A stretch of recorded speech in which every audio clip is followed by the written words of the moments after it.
Assalamu alaikum everyone.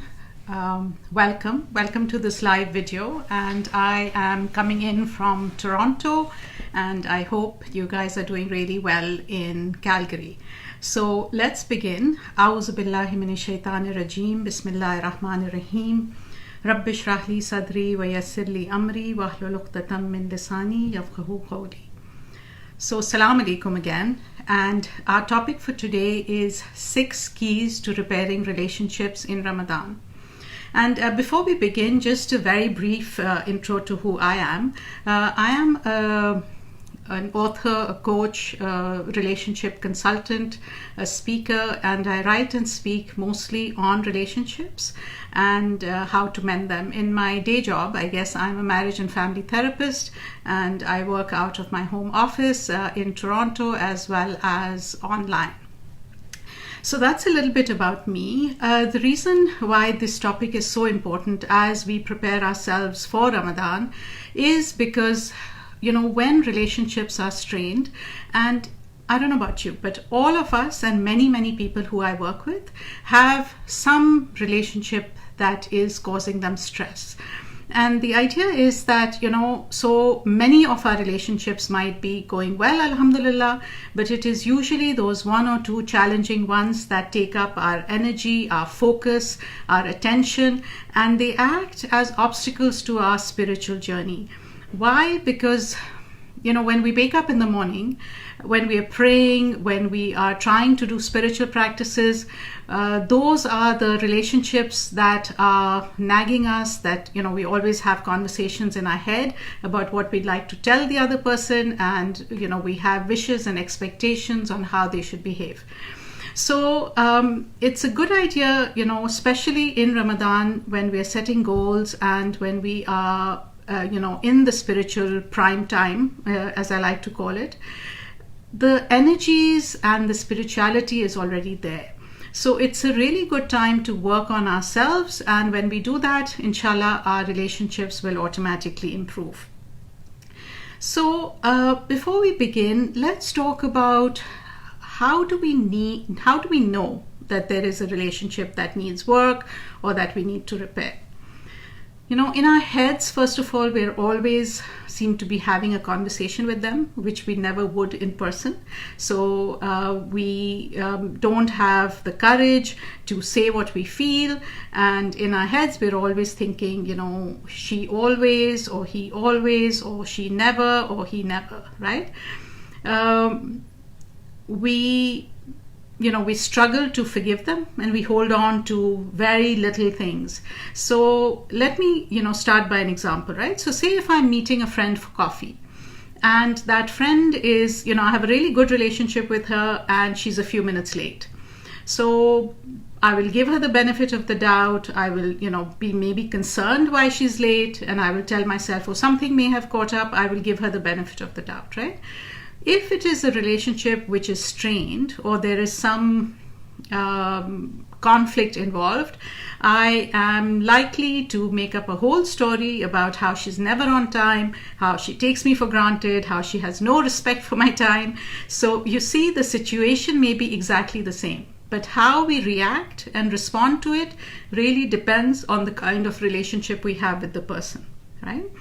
So we can't seem to forget little things that they do, and we hold on to them. That's a really big sign that we need to start working on this.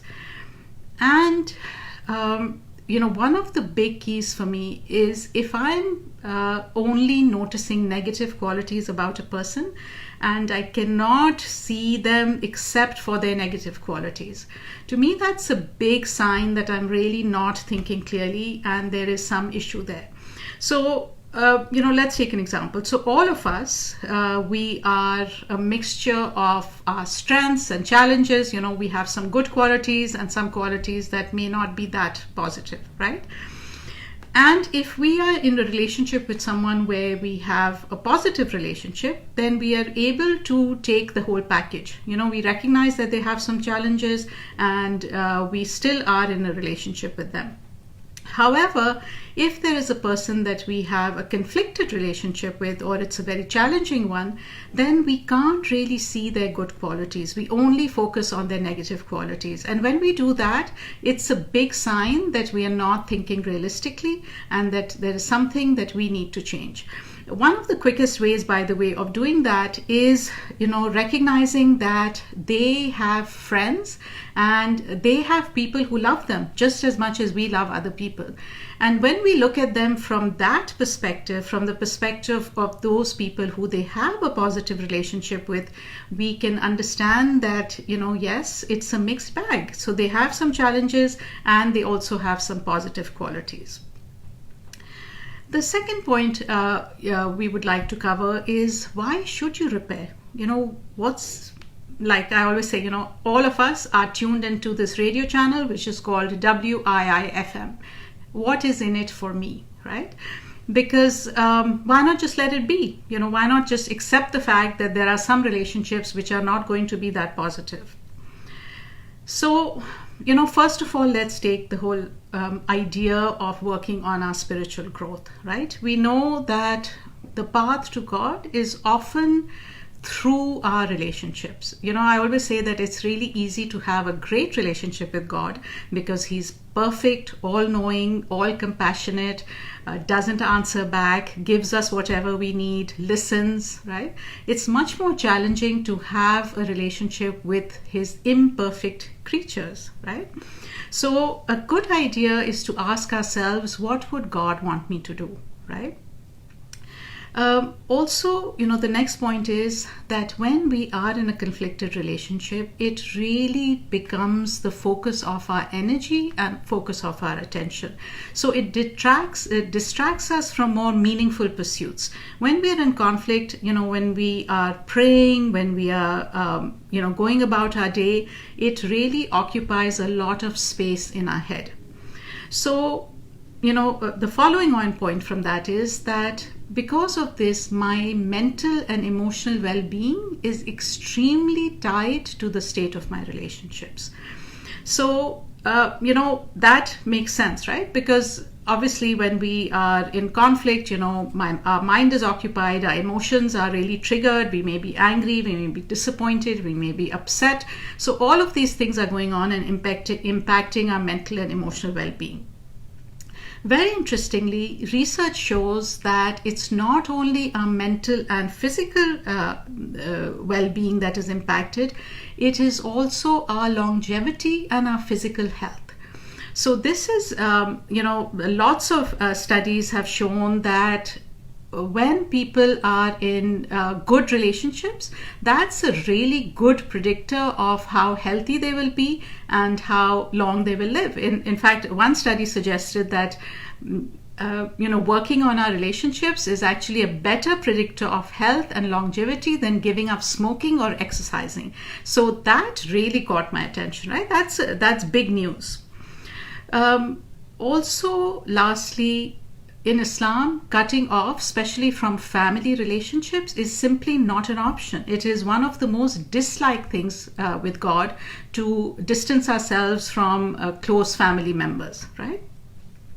So let's, so those hopefully should give us some inspiration or some motivation on why we need to work at these relationships.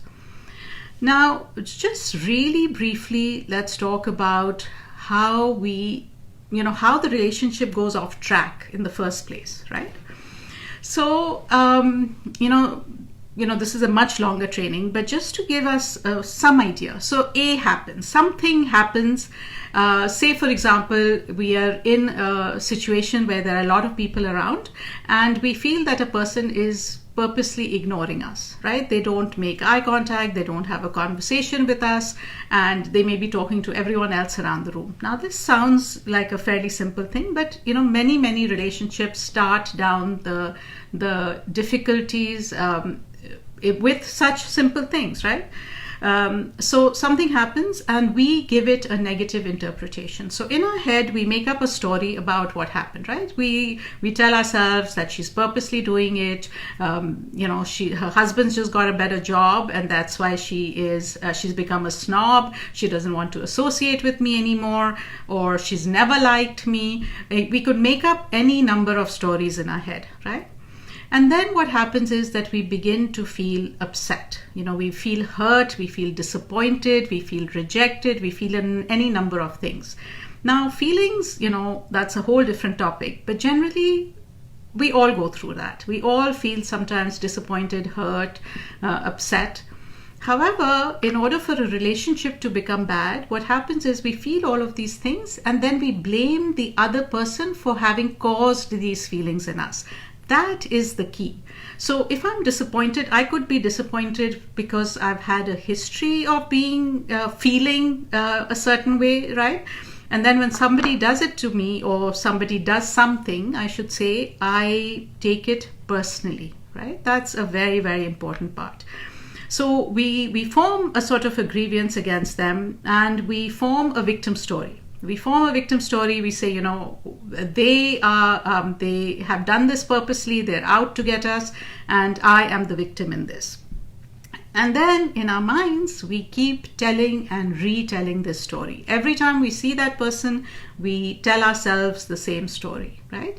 So this is how we hold upset, resentment against other people, and we don't forgive them for the little things that happen. So now, as we said, that when we do this, the challenge is that when we're doing this, we are really, when we're holding grievances against other people, we're not really harming them. They may not even be many, many times when I speak to families and all, the other person has no idea that this person is feeling that way, right? So who are we harming at the end of it, right? This is something that we really need to get in touch with, that how long are we going to let people who we're upset with have so much space in our lives, in our attention, negative space, right? So how do we move forward? So the first and foremost thing is that we need to make an intention, right? Because without intention, we know nothing happens. And when we're talking about intention, we know that in our faith, in Islamic spirituality, the intention, any action depends on the intention with which is done. Number one. Number two, when we make an intention, all sorts of spiritual energies are helping us. So when we have made an intention, you know what, I've done being a victim, I'm actually going to take charge of my own self, and I'm going to repair this relationship. And by the way, when I'm talking about repairing a relationship, it has, what we're talking about today has nothing to do with the other person. It is, and that's the good news, right? In other words, that we are in control, we are in charge, and we can take steps to make things better. So I make an intention, and then the second very important part is that I take charge. I accept that the choices that I do, like something happens to me, I have no control over. How somebody else behaves, I have absolutely no control over. And that's what's so sad about waiting for the other person to change, is because, apart from making dua, I can't really do anything to make the other person change, right? So once I recognize that, what they do is in their circle of control, and how I respond really is up to me. When I, because many times, especially with women, I've noticed that we tell ourselves, I have no choice.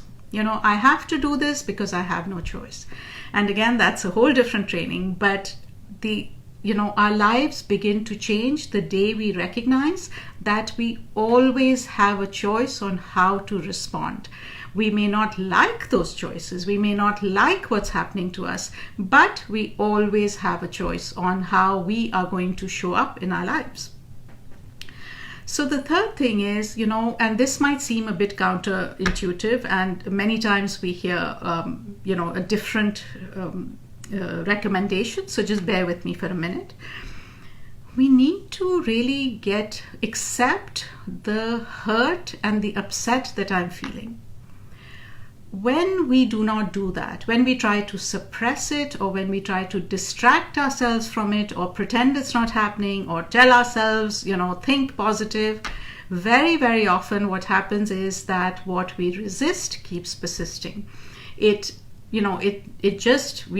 pretending it's not there, but it keeps showing up in different ways, and we have what I like to call leaking anger. So we may not express it, but we may get irritated with little things. So now, what we mean by feel the longings and wishes is literally get in touch with the disappointment, the hurt, the upset. Get in touch with it, accept that it is happening, except with the very big caveat, without making the other person wrong for it, without blaming the other person. So say if somebody says something to me, I go somewhere and they tell me off, or they're rude, whatever, right? So now, generally in my head, what will go on is the mental chatter of, how dare she, or why did she say that? That is, so not being a good Muslim, whatever, right? I may have all of these conversations. If I can just let that go for a few minutes and focus on what is going on inside. So I could just tell myself, ouch, that hurt, right? When I am noticing the feeling that I have, and I actually can give myself compassion for what I'm feeling, I don't need to make myself wrong. I'm not making the other person wrong, but neither am I wrong for feeling upset. Then I can focus on that feeling rather than focus on the fact of what the other person did in order to make me feel like that. I hope that makes sense. And then number 4, we can do what is called unilateral virtue. In other words, we need to live by our own standards rather than in reaction to what somebody else is doing. So say if somebody tells me off, right? And if I go and gossip about the other person, it is, if I want to live by the Islamic code, then I know that that's a big no-no, right? And if my own standard is that I should practice kindness and compassion towards others and forgive faults and all of that, then I need to focus on that. I need to focus on what my values are and how I need to behave rather than what the other person is doing. Okay? Number 5, the 5th key is focus on process and not on the result. So what do I mean by that? Every single time we meet somebody, we have an opportunity. And this can be whether or not it's a conflicted relationship. Each encounter you have with another human being can leave them feeling better or can leave them feeling worse. And if I focus on just that encounter and literally bring nothing from the past to it, and when I say salam alaikum, I actually wish and intend that the blessings of Allah fall upon that person, it becomes a practice. It's very difficult to start with, especially if you're upset with somebody, right? But it is such a beautiful greeting. If we internalize it, it can not only help the other person, but it really changes us from within, and we begin to let go of these little grievances. So again, make each encounter a positive one. Right? And that's how we build relationships, is by each encounter, if we focus on that one and, not worry about what's happened in the past, not worry about what they're doing, but just live from our set of values, then inshallah, it will be on the right track. And lastly, the 6th key is don't take it personally. Honestly, the way people behave has very little to do with us, unless we've triggered them in the first place. And it has everything to do with what they may be going on, in their lives right now, their history, their emotional baggage, whatever they've been through. So, whether it's an in-law or a spouse or whatever, right? It really, often we need to remind ourselves that we may have bumped into somebody's bad day. So somebody was having a bad day and we just happened to be in the wrong place at the wrong time. right?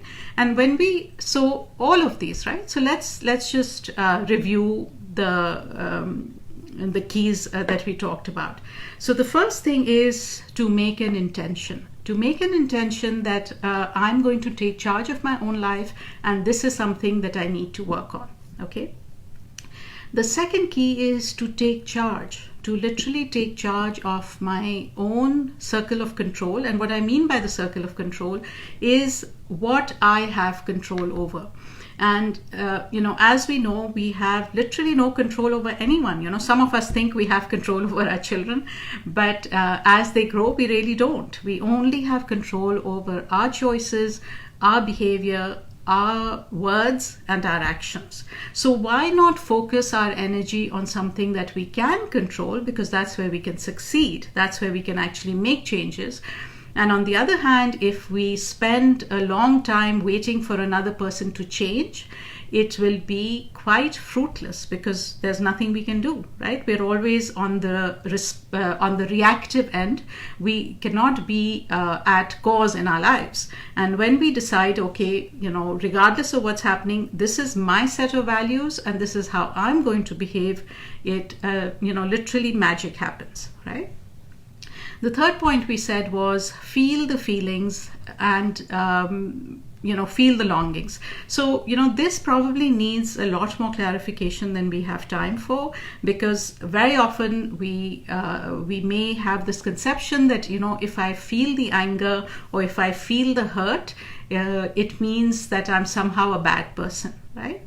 So we need to always separate the feeling from the behavior.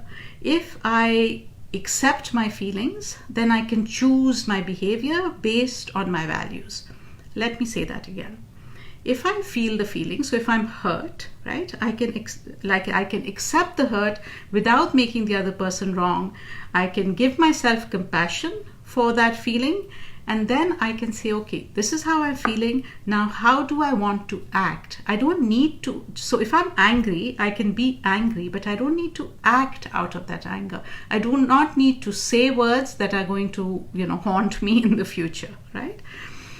The fourth point we talked about was the idea of living by our own standards. So unilateral virtue. Unilateral virtue means that we live what we consider to be virtuous rather than waiting for always responding or always reacting, right? So if somebody is good to us, we're good to them. If somebody is nasty to us, we, either are passive aggressive or we go and gossip. These would all be reactive behavior. But once we decide that, I have my own code and I'm going to live by my code regardless of what anyone else does around me, we suddenly become very powerful human beings. Why? Because we are working within our circle of control. We're not waiting for other people to change. And then we talked about how we can make each encounter with another person a positive one. And by the way, one of the I call it my 60-second secret to transforming any relationship, and I've written about this as well in my blog, is to show appreciation. And showing appreciation is obviously easy when you have a good relationship. Showing appreciation is very challenging when you have a distressed or a conflicted relationship. However, if we can rise to the occasion, if we can help ourselves or make ourselves show appreciation even for people we don't agree with, because there's always, so generally, when we're upset with someone, it's because of 2 or 3 things that they've done. Okay, so let's take a spouse, for example. They may be annoying us because they've left socks on the floor, or they've come late, or they've done whatever, right? And when we do that, we forget that there may be 90 things that this person is doing right. So when we learn to focus on each encounter, and when we learn to keep our eyes open for things that another person is doing correctly, or things that we like, correctly is not a good word, but things that are positive, then we can and if we learn to show appreciation in that moment, we will notice that our relationship actually transforms. Because when we focus on what we want, it grows, right? And when we focus on what's lacking, on what is negative, or what a person is doing which is annoying us, we're going to see much more of it. And the last thing we talked about is not to take what happens to us personally. When people are behaving in a certain way, very rarely is it something about us. It is, of course, every relationship is, is an interaction. So we do feed off each other. But, say a person who you're not that close to or whatever, if they say anything to you, very rarely is it anything to do with us. It's, they may be going through a challenging time. And as Muslims, if we can really train ourselves to start giving people the benefit of the doubt, having a positive interpretation of everything a person does. And lastly, to remind ourselves that again, this is at the end of it, it's for our own benefit. When we live like this, when we are practicing these and they're practices, there's something that we need to do every single day. It's not like, okay, now I've got it, I've read about it, it's easy. No, we have to actually use it every single day. So when we start living like this, honestly, our lives are we're so free. We are not dependent on other people they don't hold the strings to our behavior, right? And we can focus on bigger things. We can focus on spiritual growth. We can focus on work, on doing meaningful work in this world, and inshallah, we will have a much more productive Ramadan. So I really hope that this was useful, and please, I would love your comments. If you have any questions, please feel free to put them in the comments. And also, I have a Facebook page. I have lots of resources available on relationships, on personal growth. So look me up. And lastly, I'd like to remind you that for the folks in Calgary, it is please join us on April 7th for the Ramadan Revival event, which has inspiring lectures, nutrition sessions, and the Ramadan market. And you can check out the link which will be posted, and it is calgary.attendbm.com. And I'm sure we will put the link on it as well. So inshallah, I hope many of you attend that, and see you again soon inshallah. Assalamu alaikum wa rahmatullahi wa barakatuh.